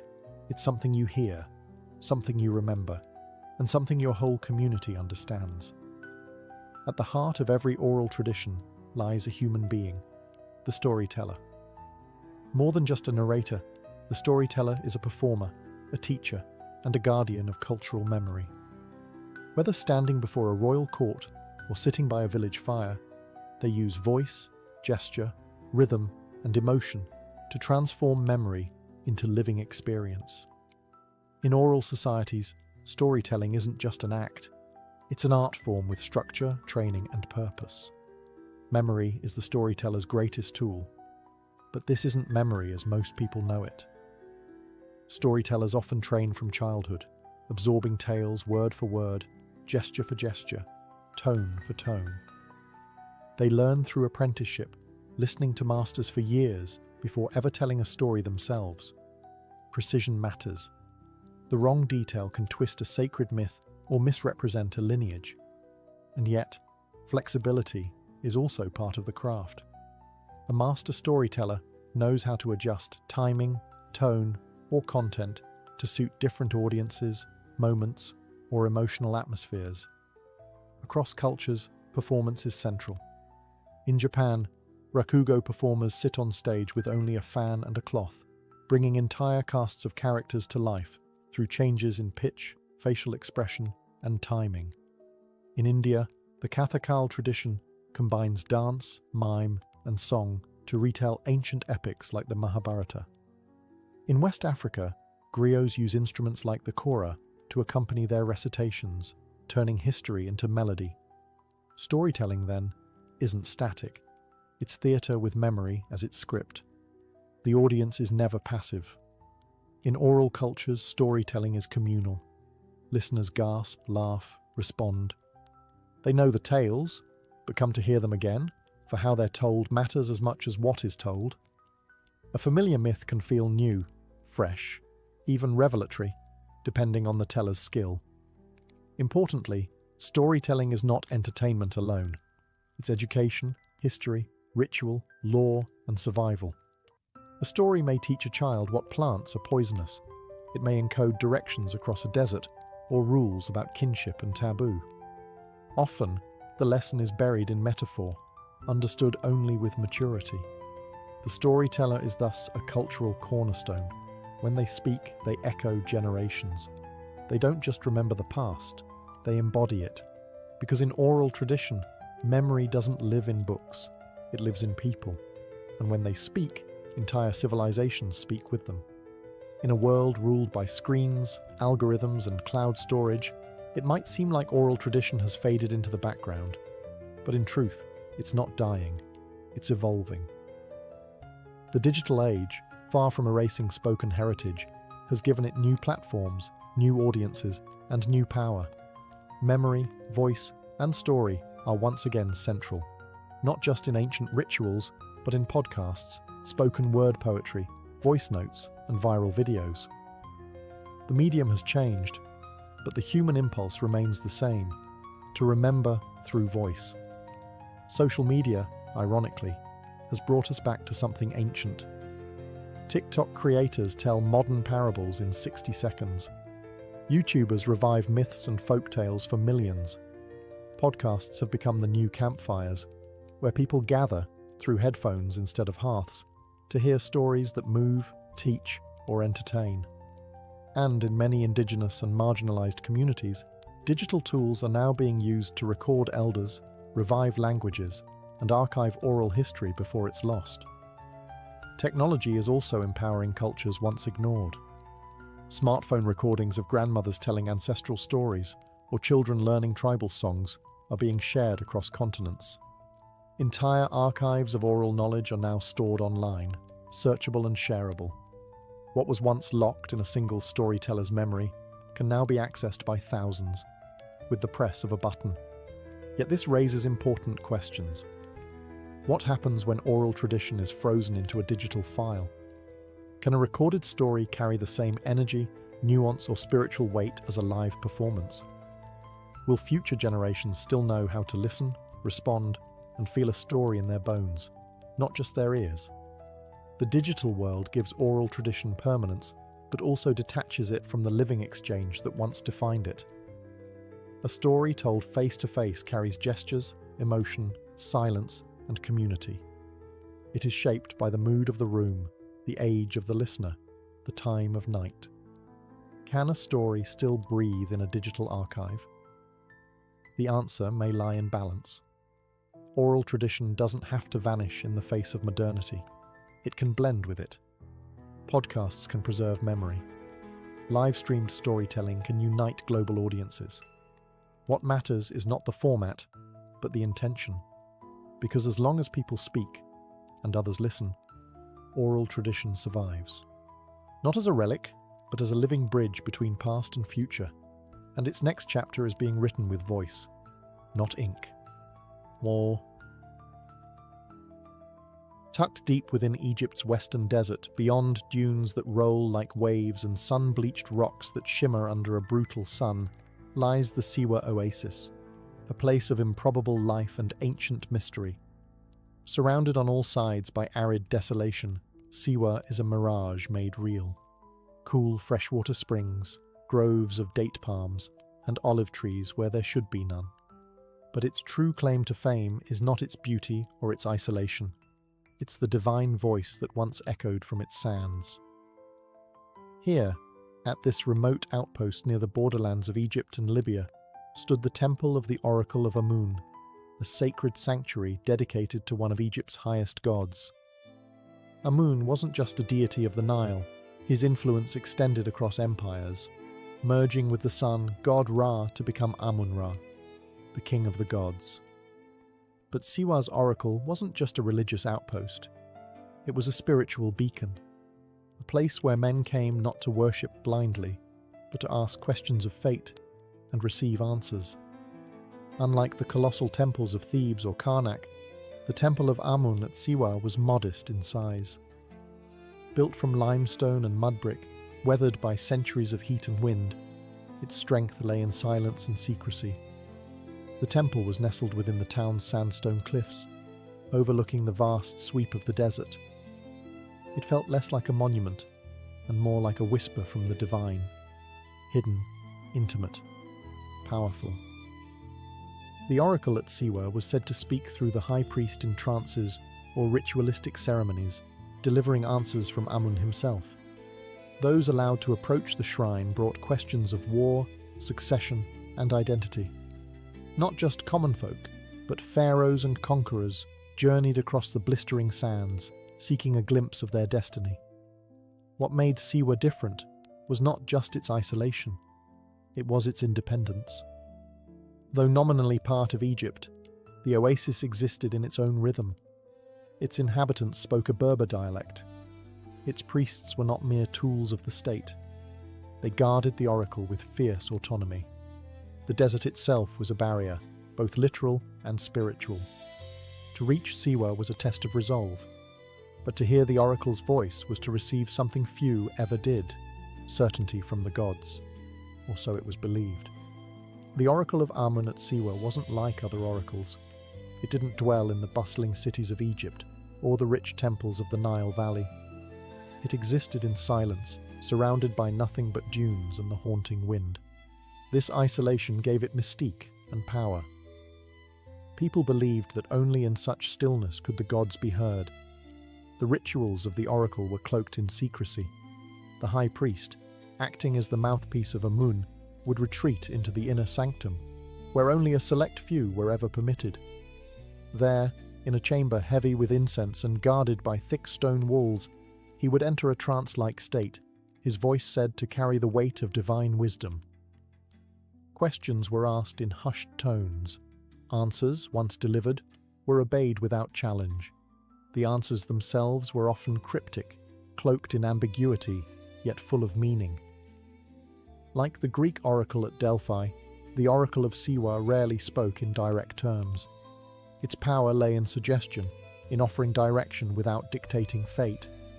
But unlike Delphi, the Siwan oracle was also deeply intertwined with Egyptian religious cosmology. It wasn't merely a seer. It was a channel of a god who was also king. Pilgrims came from across North Africa and beyond, braving the merciless journey through the western desert to hear the oracle speak.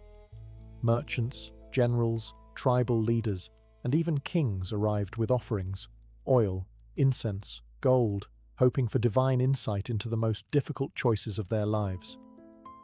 Some came for personal counsel, others came with questions that could determine the fate of nations. The oasis itself aided the mystique. At night the desert grew quiet and impossibly dark, the sky blanketed with stars. The wind through the date palms sounded almost like voices. Visitors would report dreams, visions, or sudden feelings of revelation after their visit. Whether by ritual or suggestion, the experience left a deep impression. But it wasn't just religious seekers who came. Political figures understood the oracle's value. To receive its blessing was to claim legitimacy, not just among locals, but across the Mediterranean world. A prophecy from Siwa could crown a king, justify a war, or forge an empire. And soon, one man would test that very power, carrying with him a question no mortal had yet dared ask. Was he a god, or merely a king? In 331 BCE, a young conqueror rode into the Egyptian desert with a crown on his head and a question in his heart. His name was Alexander of Macedon, known to history as Alexander the Great. By this point, he had already defeated the Persian Empire in Egypt and had been declared a pharaoh. But titles weren't enough. Alexander sought divine affirmation, not from men, but from gods, and so he turned towards Siwa. The journey was perilous. The path from Memphis to Siwa was not marked on any clear map. It wound through scorching desert, salt flats, and shifting dunes. Greek historians wrote that Alexander and his caravan nearly lost their way, saved only by miraculous signs, ravens guiding their route, or perhaps divine serpents slithering through the sand. Others claimed they were led by rainstorms, extraordinary events in such an arid land. These tales may have been embellished, but they reflect the mythic tone of the entire expedition. Why did Alexander risk so much to reach the temple? The answer lies in his ambition, not just to rule the known world, but to become more than human. Like the pharaohs before him, Alexander wanted divine legitimacy. He believed, or wanted others to believe, that he was not merely the son of Philip of Macedon, but the son of Zeus Ammon, the supreme god of both the Greek and Egyptian pantheons, whose earthly voice whispered from the Siwan temple. When he arrived at the oasis, Alexander was welcomed with great honor. The priests, likely well aware of his power and political reach, received him in the temple's inner sanctum, a rare privilege. What transpired in that meeting remains a mystery. No detailed account exists. But Alexander emerged transformed. Later, when asked what the oracle had told him, he was famously vague. Some sources suggest the oracle addressed him as the son of Zeus. Others say Alexander received a prophecy of victory and divine favor. Whatever the truth, Alexander's behavior changed. He increasingly portrayed himself as a semi-divine figure, commanding loyalty not just as a king, but as a god in human form. The desert had given him more than just an answer. It had given him myth, and myth, once claimed, could move armies, build cities, and reshape empires. The temple had spoken, and Alexander never looked back. The temple of the oracle at Siwa stood at the crossroads of cultures, not just geographically, but spiritually. Its god, Amun, had long reigned as one of Egypt's most powerful deities. But as Greek influence spread into Egypt, Amun underwent a transformation in the minds of the Mediterranean world. He was reborn as Zeus Ammon, a fusion of two supreme gods, Egyptian and Greek, united in the blazing desert of Siwa. This fusion was more than symbolic.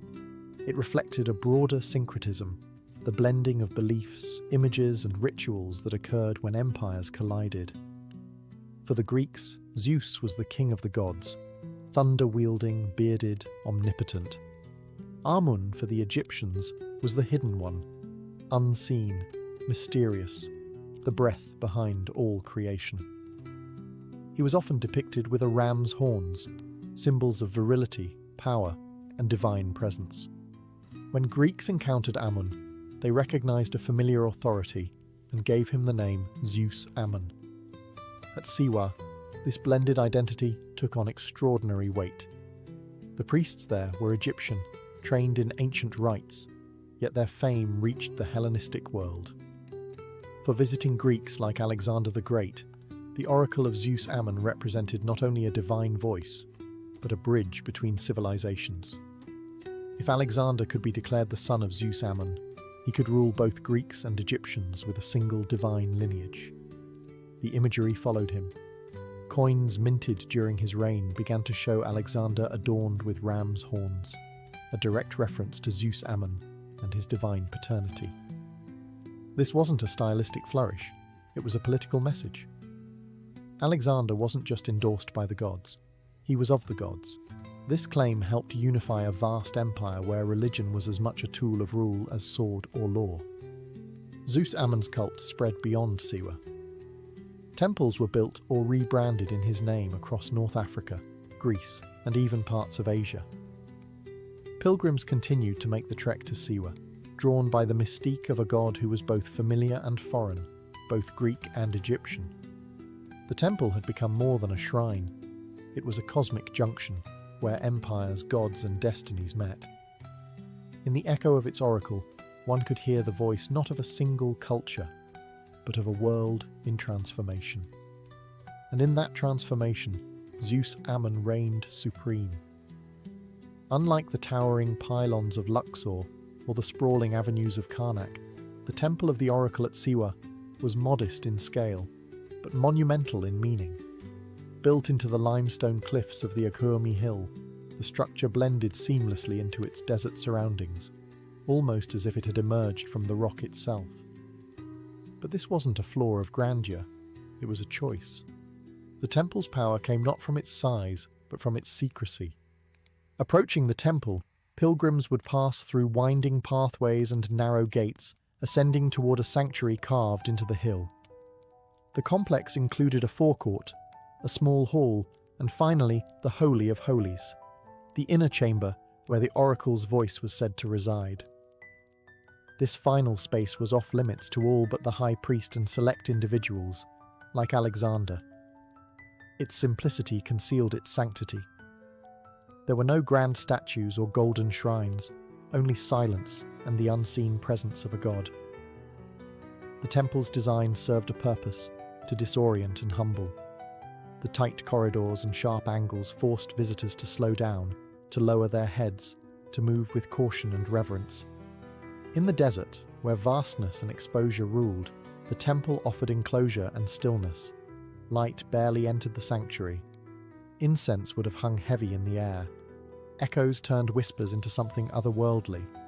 Scholars believe the temple may have had roof openings or vents to carry the priest's voice into adjoining rooms, heightening the drama of the oracle's declarations. From the shadows, a god would speak, and listeners would feel awe not because of what they saw, but what they heard. The architecture wasn't just functional, it was ritualistic theatre. Surrounding the temple were other structures, priests' quarters, ritual pools, and sacred gardens fed by natural springs. Even in this arid land, Siwa was blessed with water, adding to the belief that the oasis itself was touched by divine hands.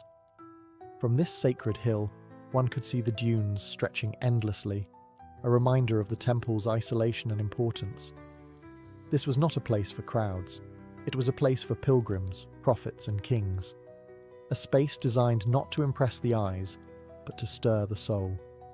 And in that still, cloistered chamber, the future could be whispered from stone.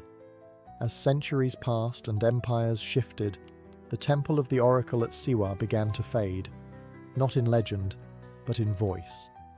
The divine breath that once stirred the desert winds grew still. By the time the Roman Empire took root in Egypt, the oracle's prominence had begun to wane. What had once been a cosmic crossroads between gods and kings was now a relic of a fading world. There was no single moment when the oracle fell silent. It was a slow unraveling. After Alexander's death in 323 BCE, His generals fought bitterly over his empire, and the political unity that had given the temple prestige dissolved. Though Zeus Ammon continued to be venerated in name, the pilgrimage to Siwa no longer held the same magnetic pull. Power shifted back to the Nile Valley and to cities like Alexandria, where philosophy and science began to replace oracular faith. The rise of Rome brought new gods, new laws, and new priorities. Roman emperors paid lip service to Egyptian cults, but the centralized bureaucratic religion of the empire left little room for the shadowy ambiguity of oracles. Shrines like Siwa's were increasingly seen as quaint remnants of a mythic past, respected but no longer consulted for matters of state. Then came Christianity. As it spread across Egypt in the early centuries CE, it cast a harsh light on the old pagan ways. By the 4th century, under the Christianized Roman Empire, temples to the ancient gods were being shut down or repurposed. Oracles were denounced as demonic or deceitful. And in this sweeping religious upheaval, the voice of Amun at Siwa, already a whisper, was extinguished. The temple itself fell into disrepair, its stones weathered by time and sandstorms. Priests vanished, rituals ended. The god who once spoke to Alexander and guided kings now stood mute, buried under the sands of history. Travelers still visited, curious about its legacy, but found only silence and ruins. And yet, the story didn't vanish. Siwa became legend, a place spoken of in hushed tones by scholars and dreamers. The temple may have lost its oracle, but it had gained something else. Mystery. In silence, the temple became immortal, not in prophecy, but in memory, not in sound, but in stone. For centuries, the temple of the oracle at Siwa lay hidden from the wider world, buried not under rubble, but under forgetfulness. The oasis remained inhabited, its people living in quiet continuity, but the once sacred temple was no longer a place of pilgrimage. Its walls weathered under relentless desert winds. Its legends, though still told among locals, had faded from global memory. That began to change in the 18th and 19th centuries, when European explorers and scholars, swept up in a wave of curiosity about ancient Egypt, turned their attention to the Western Desert. Siwa was difficult to reach, its isolation protected by harsh terrain and wary tribes. But in 1792, the first documented European, an Englishman named William George Brown, braved the journey. Others followed, drawn by rumours of a lost oracle visited by Alexander the Great. By the early 20th century, archaeologists and historians began surveying the ruins in earnest. The Akhurmi Hill complex was identified as the likely site of the Temple of Amun. Though modest in size, the structure matched descriptions from ancient texts. A central chamber, thick defensive walls, and its vantage point over the surrounding oasis. The temple wasn't grand, but it was exactly where history said it would be. Excavations were limited and cautious. The site had suffered erosion, but some stonework and inscriptions remained. Fragmentary as it was, the architecture spoke volumes. A stone altar, traces of columns, rooms aligned with celestial bodies. Each clue confirmed that this wind-swept ruin had once held the ear of kings and gods. More than archaeology, it was the mythology of Siwa that drew fascination. The idea that Alexander had stood here, alone in a desert sanctuary, hearing words that would change empires, captured the imagination of generations. Poets, historians, and travelers romanticized the journey, blending fact and legend into a timeless narrative. Today, visitors still come to Siwa, not to consult an oracle, but to feel the echo of its silence. The temple, though worn, remains standing. Its stones are sun-bleached, its walls crumbling, but the air around it still hums with something ancient, something unresolved. Ruins don't need voices to speak. They speak through presence, through mystery. And in Siwa, the stones remember what the world once forgot. Though the temple no longer speaks with the voice of gods, the oasis of Siwa still breathes with life, culture, and memory. Far from being a forgotten outpost, Siwa remains a vibrant, living community, its people guardians of a heritage that stretches back millennia. The oracle may be silent, but the traditions it once inspired still ripple through the town's language, rituals, and rhythms. Siwans speak a distinct Berber dialect, known as Siwi, unique in Egypt and a testament to the oasis's ancient roots. Oral storytelling remains vital, just as it did in the days of the oracle.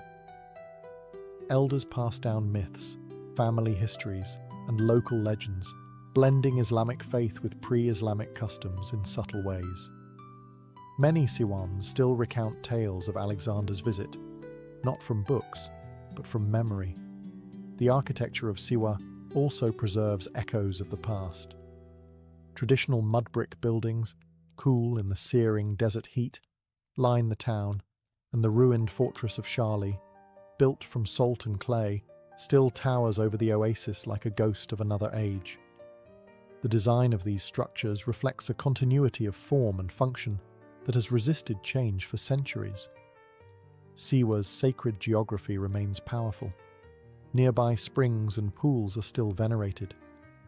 Cleopatra's Pool, a natural spring believed to have been used by the famous queen herself, remains a popular spot for both locals and visitors.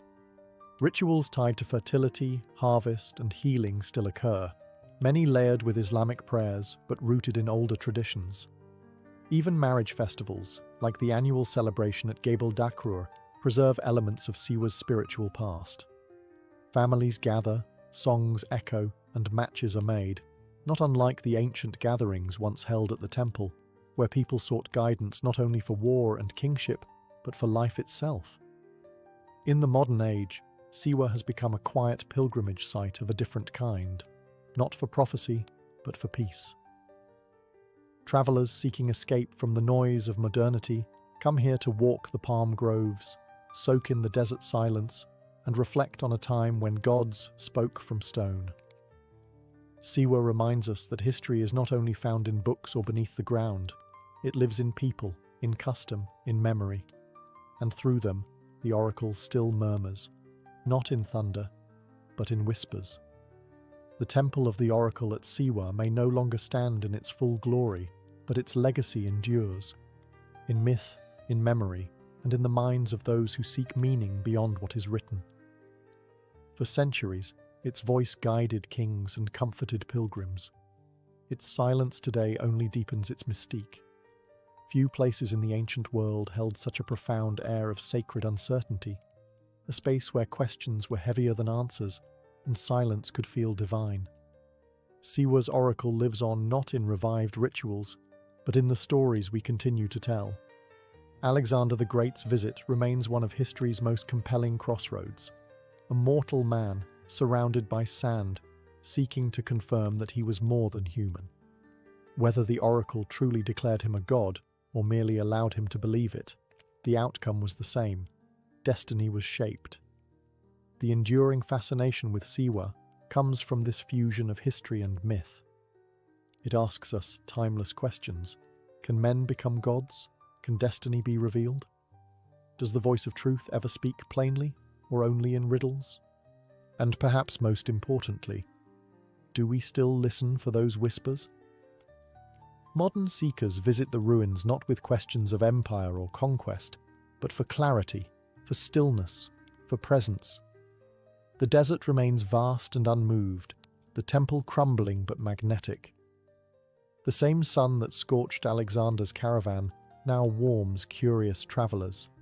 The same silence that once surrounded the Holy of Holies still envelops the broken walls.